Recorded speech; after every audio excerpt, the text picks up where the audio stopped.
on Daniel Harper's 38th birthday. Emily Harper stood in their quiet suburban kitchen just outside Seattle and watched the second hand of the wall clock move in slow, steady ticks. The house was silent. Their two kids were already at her sister's place for the night. Candles on the counter were ready. The cake sat in the fridge. Her phone showed the reservation confirmation for a luxury hotel suite downtown. Everything was planned. Everything was set. And yet her heart felt unsteady. She had spent weeks preparing for this night. Not because Daniel loved big birthdays. He didn't. He was simple, practical, the kind of man who preferred a steak on the grill and a movie at home. But this birthday felt different to Emily. It felt urgent. It felt like a last chance to bring something back before it slipped too far away. Over the past year, Daniel had changed. Not in loud, dramatic ways. He still paid the bills, still mowed the lawn, still helped the kids with homework. From the outside, he was the same reliable husband he had always been. But inside, their marriage, something had grown quiet and cold. He no longer looked at her the way he once did. There had been a time when Daniel couldn't keep his eyes off her. When he would come up behind her while she washed dishes and wrap his arms around her waist. When he would kiss her neck just because he felt like it. When they would stay up late talking about dreams, trips, and silly plans. He came home tired. Now he ate dinner while scrolling through his phone. Now he went to bed early, saying work had drained him. Emily tried to tell herself it was normal. Life was busy. He had a demanding job at a marketing firm in downtown Seattle. Promotions brought stress. Responsibilities grew heavier. People changed. But deep down, she felt something else. Distance. It wasn't just physical, it was emotional. There was a door inside him that used to be open and was now quietly closed.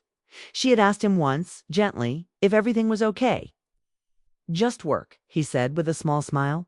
It's nothing. She wanted to believe him, but she noticed the late night texts, the way he angled his phone away when she walked into the room, the sudden client dinners that stretched later than usual. She never accused him. She never searched his phone.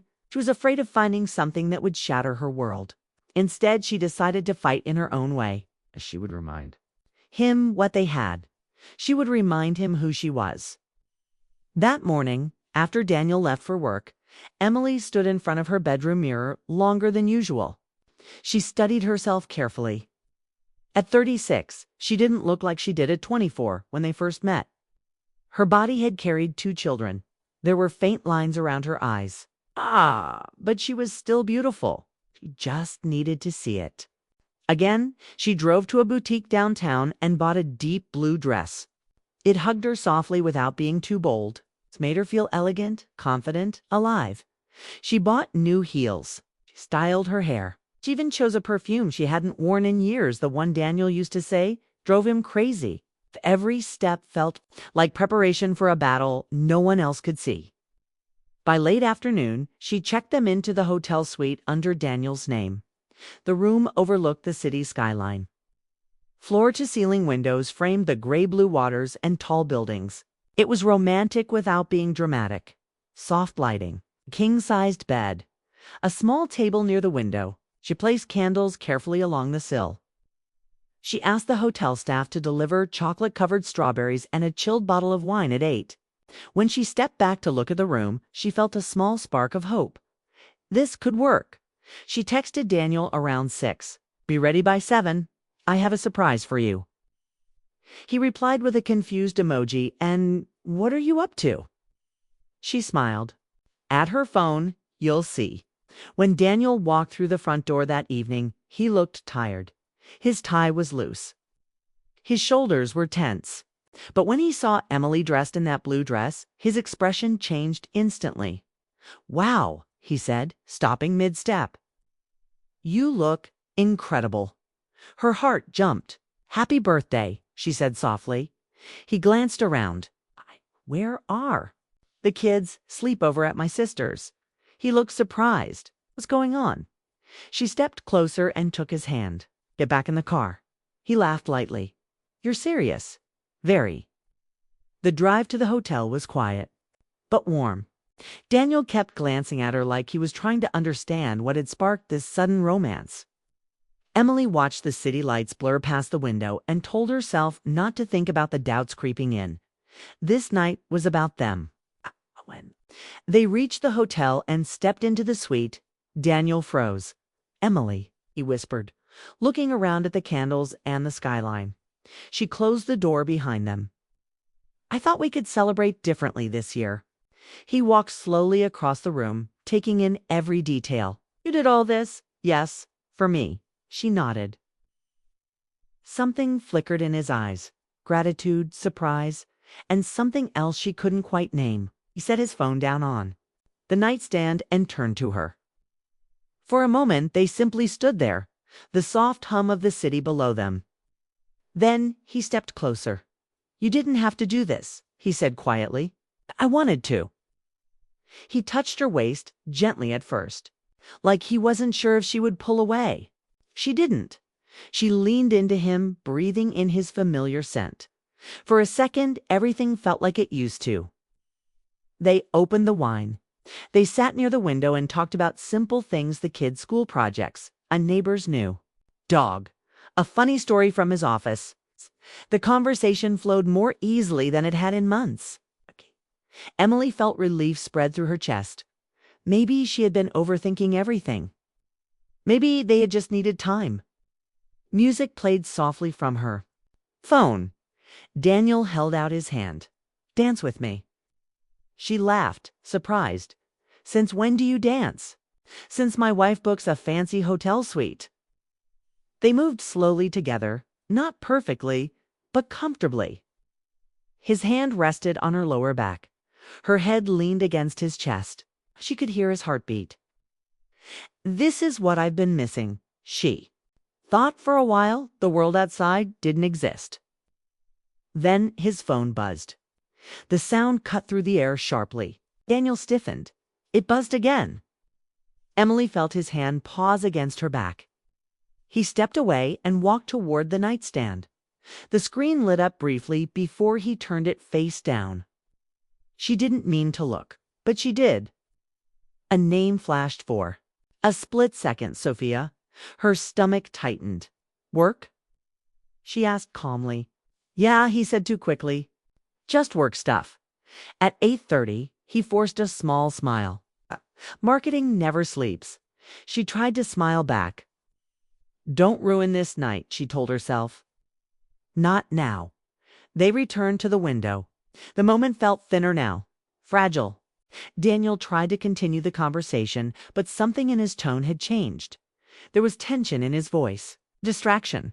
The phone buzzed again. This time, he didn't pick it up. Emily pretended not to notice. They cut the cake. She sang. Softly, he blew out the candle, even kissed her deeper than he had in a long time. But when they finally lay down in bed, Emily could feel the distance creeping back in. He fell asleep quickly, exhaustion taking over. She lay awake. The city lights painted soft shadows across the ceiling. His phone rested inches away on the nightstand. Her mind replayed the name she had seen. Sophia. Who was Sophia? A coworker, a client, a friend, or something else? She turned her head slightly and studied Daniel's sleeping face. Kay?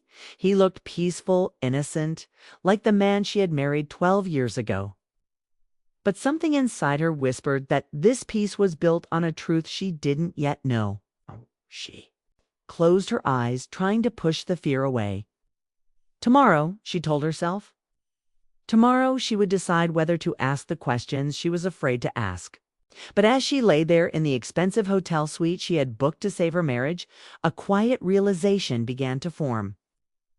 Love was not just about grand gestures. And sometimes, no matter how beautifully you prepare a surprise, you cannot control what is already slipping through your fingers.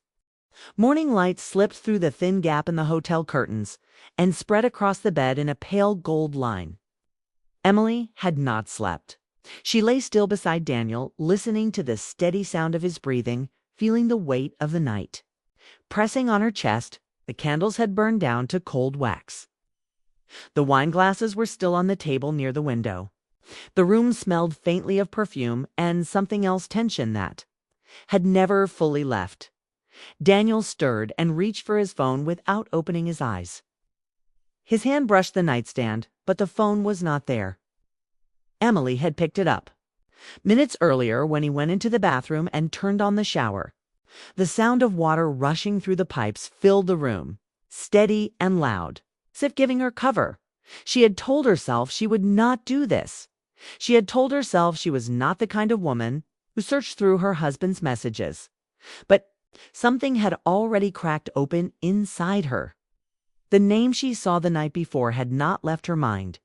Sophia. Her fingers trembled as she unlocked the screen. The passcode had not changed. That hurt in a strange way. He had not even thought to protect it from her. Maybe he believed she would never look. Maybe he believed she trusted him. Too much. The messages were easy to find. Sophia's name sat at the top of the list. Emily clicked it. Her heart pounded so hard she could feel it in her throat. The first message she saw was from the night before. I wish I was there with you tonight. Emily stopped breathing. She scrolled up. There were weeks of messages, late night talks, kinside jokes, complaints about work, complaints about stress, complaints about feeling misunderstood at home, photos of coffee cups, photos of office desks, and between them, words that did not belong to friendship. I miss you. I can't stop thinking about yesterday. You make me feel alive. Emily's vision blurred, but she kept reading. She needed to know how deep it went. She needed the full truth, even if it shattered her. She found a message from Daniel written 3 weeks earlier. Sometimes feel invisible in my own house. Her hand dropped slightly. Invisible. That word pierced her chest. She had spent months feeling unseen. And all along he had been telling another woman the same thing about her. There were messages about a hotel bar after a work conference in Portland, a drink that turned into 2, a long conversation in a quiet corner, a moment that just happened. Emily understood what that meant. The shower turned off. She quickly locked the phone but did not put it back. She sat on the edge of the bed, the device cold in her hands, staring at the carpet while her mind raced. The bathroom door opened. Daniel stepped out with a towel around his waist, running a hand through his damp hair. He stopped when he saw her holding the phone. Time froze. Neither of them spoke. His face changed, first confusion, then fear, then a quiet understanding. You read it, he said softly. It was not a question. Emily looked up at him. Her eyes were not wild.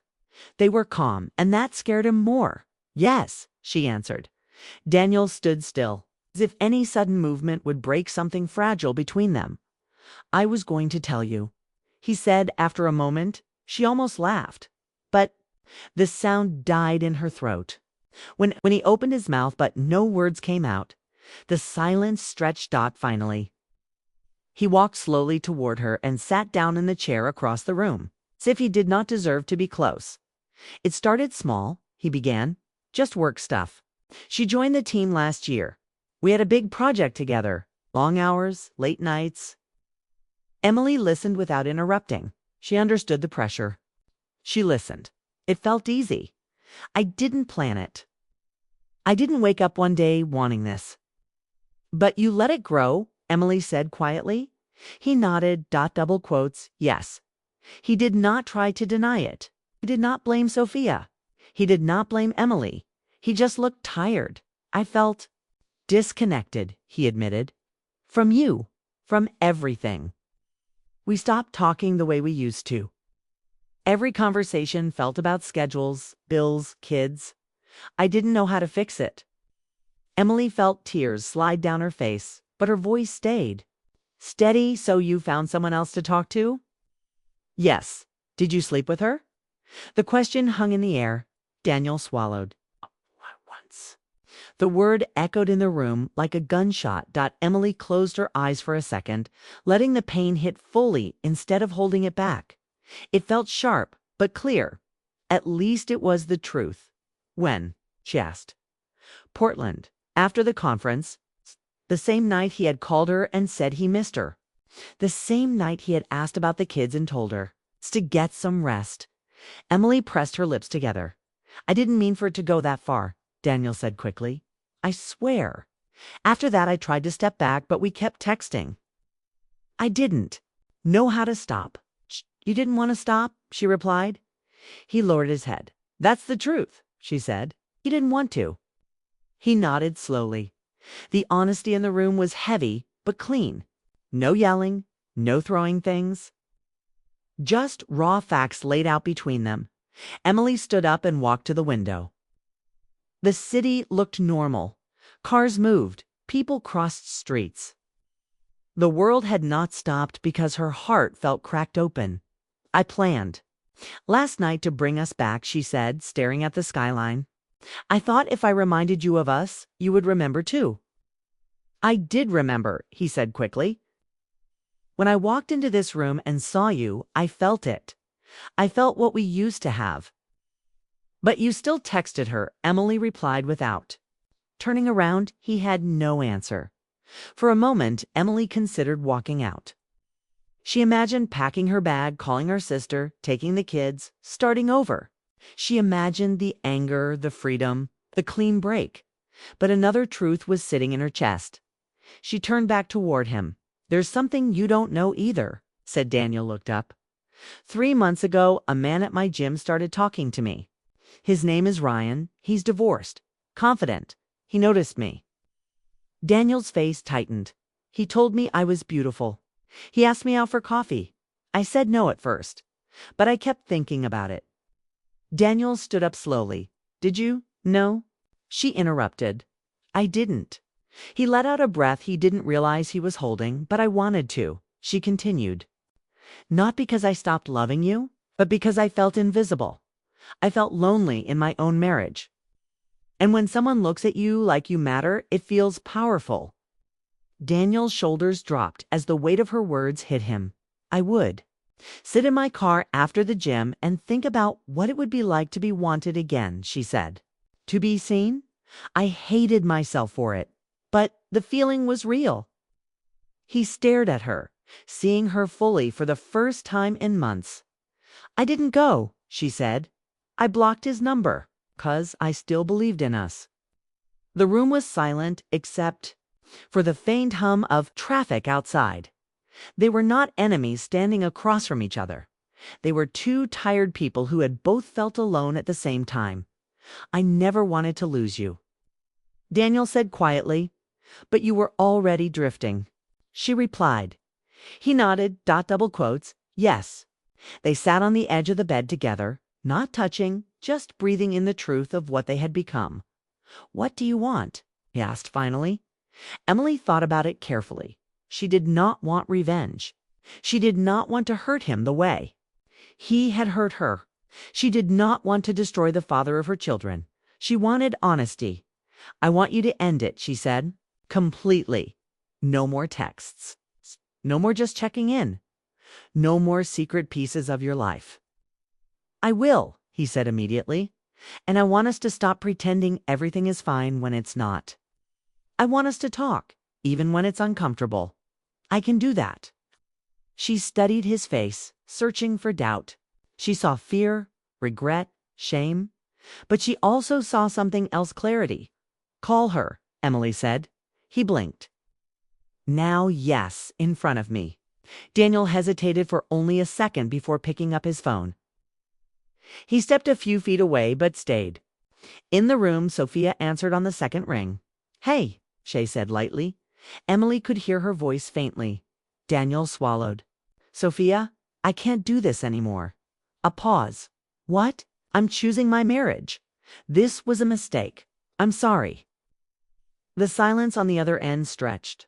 "So that's it?" Sophia asked, her voice changing. "Yes." Another pause. "Goodbye, Daniel." The call ended. He lowered the phone slowly. Emily felt a strange mix of relief and sorrow. Not for Sophia, but for the simple fact that something real had existed there, even if it was wrong. Ending it did not erase it.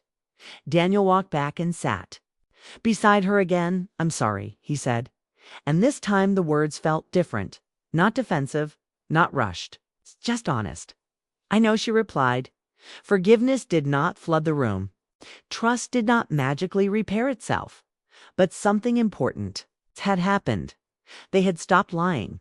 They talked for hours after that about small resentments that had built up over years, about exhaustion, about missed signals, about how easy it was to feel alone even while sharing a bed every night.